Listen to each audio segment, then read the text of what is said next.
चारू, चारू, उठ चारू। खरंच चक्कर आली आहे की नाटक करते देव जाणे।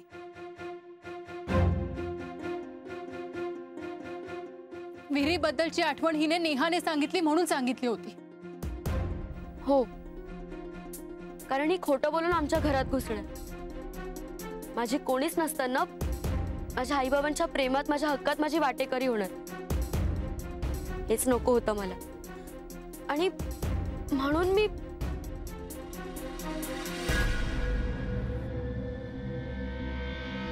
खूप चुकीचं वागलीस तू। एनिवे, ते आता महत्वाचं नाहीये। महत्वाचं हे की तू न सांगितलेला आणखीन एक संदर्भ तिने सांगितलाय। काय काय सांगितलं तिने? तिने असं सांगितलं की इथे या ठिकाणी आधी एक जुना लाकडी झोपाळा होता।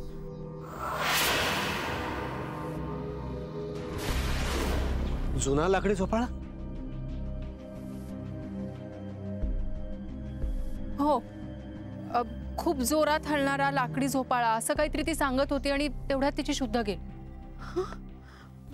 म्हणजे म्हणजे ही माझी रुचा, रुचा म्हणजे ही माझी रुचाच आहे।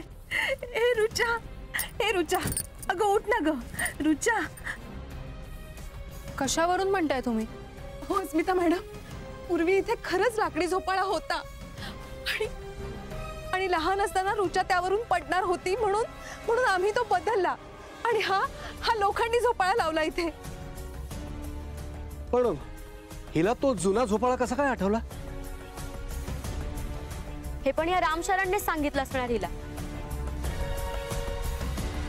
अगं नाही नेहा, तेव्हा रामशरणशी ओळख नव्हती आपली, त्यानंतर आपली रामशरणशी ओळख झाली, त्यामुळे लाकडी झोपाळ्याबद्दल रामशरणला काही माहित असणं शक्यच नाही। पण हिच्या हातावर जी जन्मखूण आहे तिच्यावर चारू हे नाव आहे, त्याचं काय?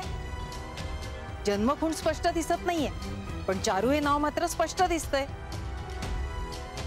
कदाचित ती जन्मखूण दिसू नये म्हणूनच त्याच्यावर नाव गोंदवलं असेल।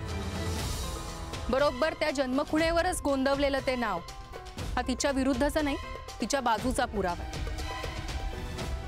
अस्मिता मॅडम, ते तुमचं बोलणं लॉजिकल आहे, पण ह्या सगळ्या जरदारच्या गोष्टी आहेत ना, म्हणजे हायपोथेटिकल आहेत। पण हीच रुचा आहे हे सिद्ध करण्यासाठी अल्टिमेट प्रूफ कुठे आहे? ही रुचा नाहीच आहे।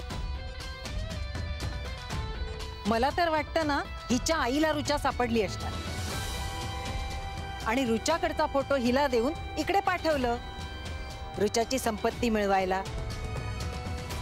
हो ना, आणि ही जिथे आधी राहत होती तिथे पण एखादा लाकडी झोपाळा असेल तर? ह्या जर तू म्हणतेस ते खरं आहे तर हिची लहानपणीची आठवण, तो जुना झोपाळा सांगून ती स्वतः संकटात का सापडे?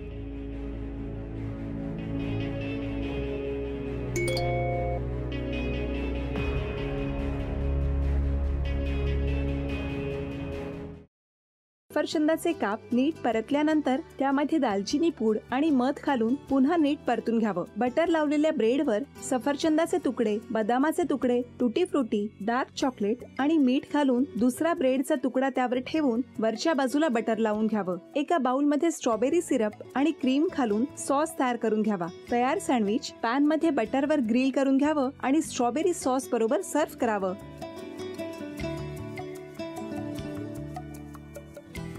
हे जेव्हा बोलत होते तेव्हा मी बघत होतो की या दोघांनी स्वतःचा संसार उभा केलाच, पण स्वतःच्या संसाराबरोबर अनेकांच्या आयुष्यात आनंद निर्माण केला। तो आनंद महत्त्वाचा। हसत राहा, आनंदी राहा असं म्हणत शुभेच्छा देऊया। आणि ही झी मराठीकडून भेटवस्तू डेव्हिड तुमच्यासाठी। अभिनंदन। आणि वहिनींना तथास्तु पुणे यांच्याकडून ही पैठणी। अभिनंदन।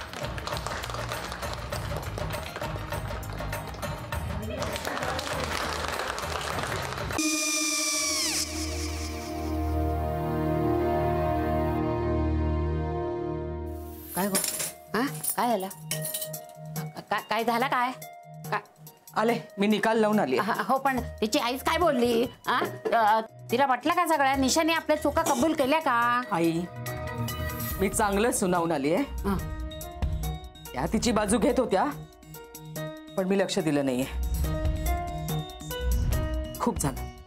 खूप झालं आता चांगुलपणा खूप झाला मऊ दिसलं ना की कोपऱ्याने खणतात ना माणसं ते असं अहो पण आईच म्हणली काय तिची पटला काय ती का मला माहिती नाहीये आई मी तुम्हाला नंतर फोन करते हो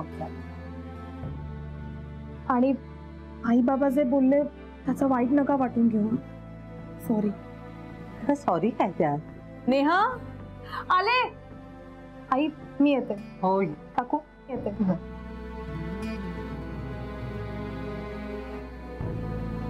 सावकाश जाग हो हो